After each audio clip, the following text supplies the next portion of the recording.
100% of 1, or 25% of 4, or 10% of 10.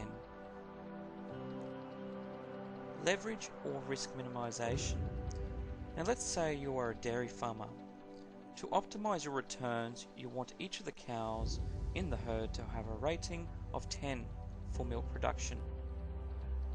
10 is the best rating, with 0 being the worst rating. And let's say you do not know the rating for each cow. If you did, it would be too easy.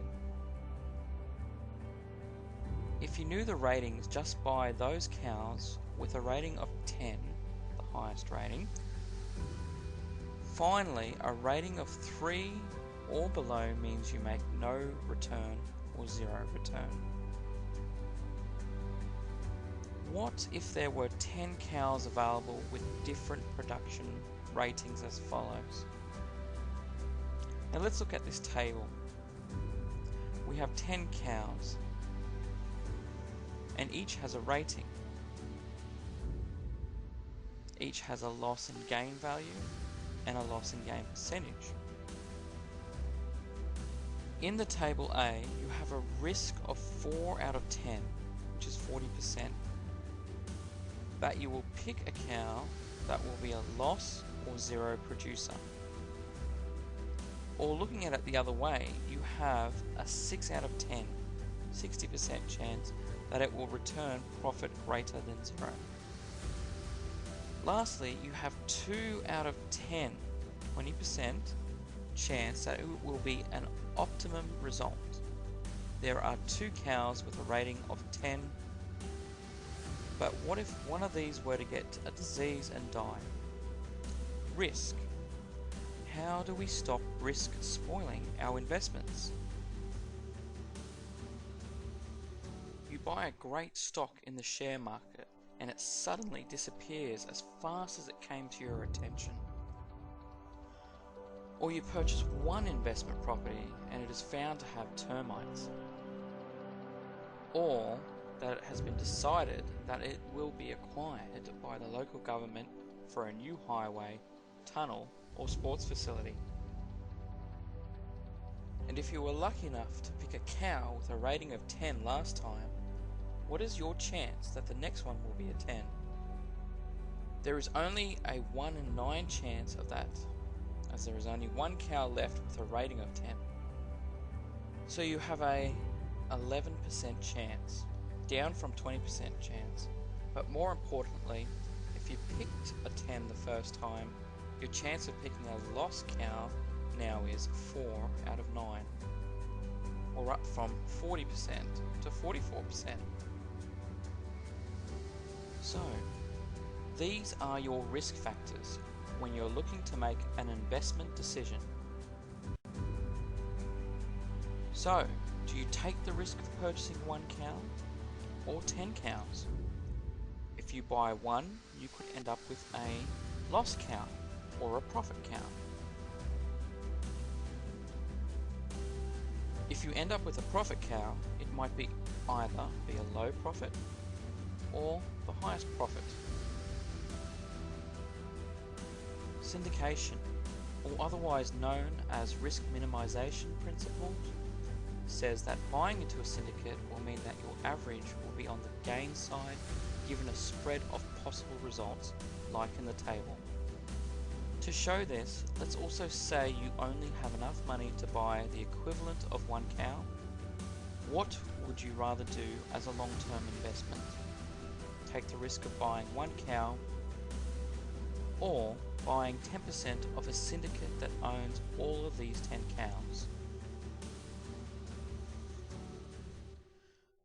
Syndication gives you the risk minimization principle of diversity. Your small capital amount does not mean you have to take the risk of buying one cow. With all that risk of chance of success, you can buy into a group of cows which puts your chances of success in a better place every time, usually.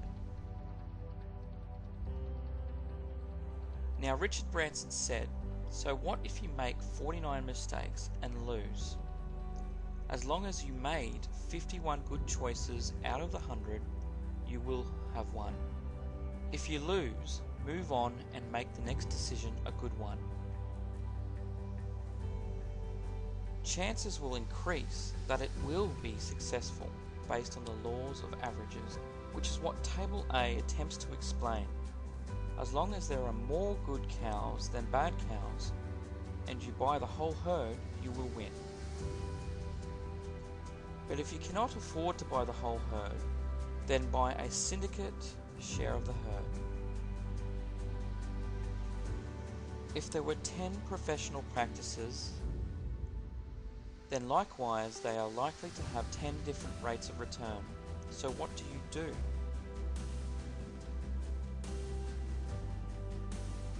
Another example, if there were 10 McDonald's, would you buy one or a share in all 10? If there were 10 Joe's hamburgers, would you buy one or a share of 10? If you had to choose between the McDonald's syndicate and the Joe's hamburger syndicate, which would you buy?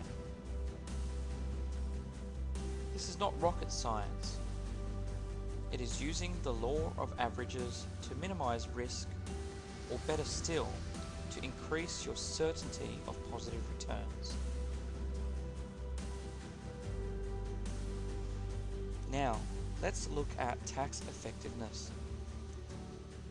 Now, if you owned one cow, you would be considered a hobby farmer and might not be able to prove it is a business and receive the assumed tax benefits. But if you own a share in 10 cows, then you are closer to being in business with all the tax benefits which that brings. Likewise, if you have one single sole practitioner professional practice, you are limited by tax legislation to the extent of tax benefits available to you. If you are part owner by syndicate or partnership or franchise, then you are treated as a normal business, opening up all the tax benefits, including motor vehicle, travel deductibility, just to name a few. Why do some medical professionals have a group ownership of a building with all the professional activities related to each other participating in a JV? They then duplicating that into another geographical territory. There are great low-cost accounting systems these days which allow each syndicate member to know and control their share. This gives us the least risk, the greatest chance of the best average rate of return, and best of all, the most tax-effective position possible, utilizing tax structure to its most ideal possibility. Finally, it heads me down the track of achieving passive income. Passive income is non-personal exertion, or as some like to call it, non-perspiration income. I don't know about you, but this is really attractive to us. Isn't that what public companies are about, or managed property trusts? But they do not have the level of transparency, accountability, and controllability of being involved in something that keeps you in a position with an appropriate level of control of your money and your risk. Now let's get into super profits. The syndicate / JV starts to cull the lost cows as it learns which ones they are. Then you move into the world of the so-called super profits, making averages work even stronger for you. And when you identify the 2 cows with the highest return, you sell them for a higher price to be able to replace them with 3 average cows, because 3 average cows would be more profitable than 2 good ones. This will give you less risk, such as vacancy for rental properties, for example, because the likelihood of vacant rental property loss is higher if you only have 2 properties versus having the 3 properties. And the chances of greater overall capital gains owning 3 properties for the same capital as holding 2 is also a no-brainer.